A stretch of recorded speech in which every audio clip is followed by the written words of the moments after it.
Juan Carlos Arcani Pérez y en este video quiero compartirles brevemente un poco acerca del dispensacionalismo. En primer lugar, podemos ver la introducción que el dispensacionalismo es un sistema teológico que reconoce que Dios tiene propósitos, es decir, que Dios desde el momento que ha creado a la humanidad lo ha introducido en dispensaciones o economías a lo largo de la historia humana, y todo eso con una sola finalidad, y es el de glorificarle. Tenemos que mencionar que el dispensacionalismo se sostiene en base a tres pilares fundamentales.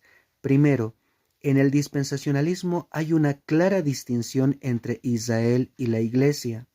A diferencia del amilenialismo, ellos creen que la Iglesia es la Israel espiritual en el Nuevo Testamento.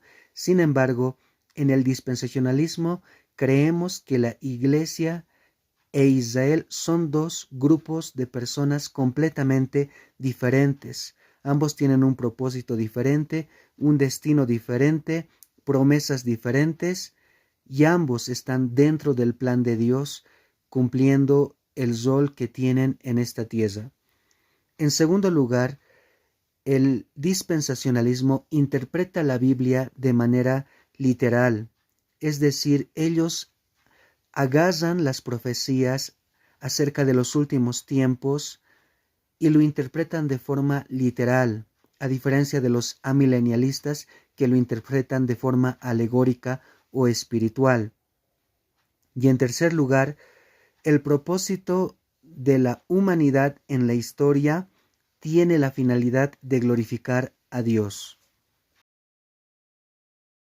El dispensacionalismo, es importante repasar un poco acerca de los principios de la hermenéutica. Tenemos que recordar que hay principios universales que nosotros usamos para interpretar cualquier versículo de la palabra de Dios. Primero recurrimos a la gramática, es decir, buscamos el sentido, el significado de las palabras tal cual lo ha inspirado Dios. En segundo lugar, revisamos el contexto, lo que se encuentra antes y después de un texto, y los revisamos en un contexto inmediato y en un contexto general de la Biblia para encontrar su verdadero significado. Y en tercer lugar, también nosotros recurrimos a los pasajes paralelos, es decir, si hay un pasaje oscuro, vamos a buscar un pasaje que nos pueda dar más claridad respecto a su significado. También hay principios que debemos emplear para interpretar la profecía en base a esos principios universales de la hermenéutica que acabamos de mencionar. El primer principio es que la hermenéutica no requiere una hermenéutica especial, es decir, una hermenéutica diferente que contradiga los principios universales.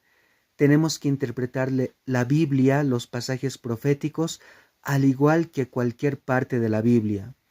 En segundo lugar, tenemos que comparar la profecía con otra profecía. Como dice la palabra de Dios, toda la revelación de Dios nos va a dar la verdad.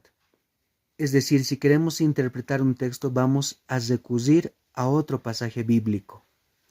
En tercer lugar, vamos a ver que el lenguaje figurado en la Biblia siempre nos va a conducir a un lenguaje literal.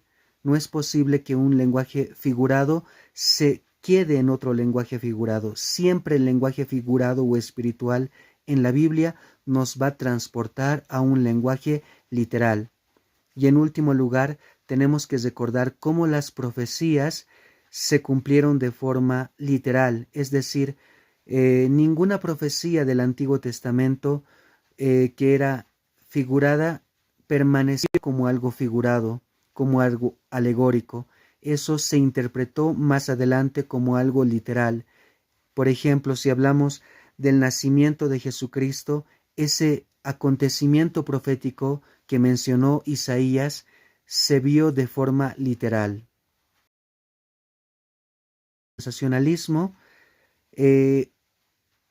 ordena los eventos proféticos los eventos finales de la siguiente manera. El dispensacionalismo sostiene una postura premilenial y generalmente una postura pretribulacional, es decir, cree que el arrebatamiento va a venir antes de la gran tribulación, donde la iglesia va a ser sacada de la tierra. Después de eso va a venir la gran tribulación, que va a durar durante 7 años, y después de esos 7 años Jesucristo va a volver con la iglesia para juzgar a las naciones. Ahí es donde va a comenzar el reino milenial de Cristo, donde ahí se van a cumplir las promesas que Dios le ha hecho a Israel y también a la iglesia que ha sido revelada en el Nuevo Testamento. Así que podemos ver que el dispensacionalismo, para concluir, tiene la finalidad de honrar a Dios, exalta su soberanía, reconociendo que Dios tiene un control absoluto de todo lo que está aconteciendo aquí en la tierra. Y el dispensacionalismo vemos que sostiene la Biblia de una forma literal, manteniendo sus promesas de la misma manera. Muchas gracias, licenciada, compañeros.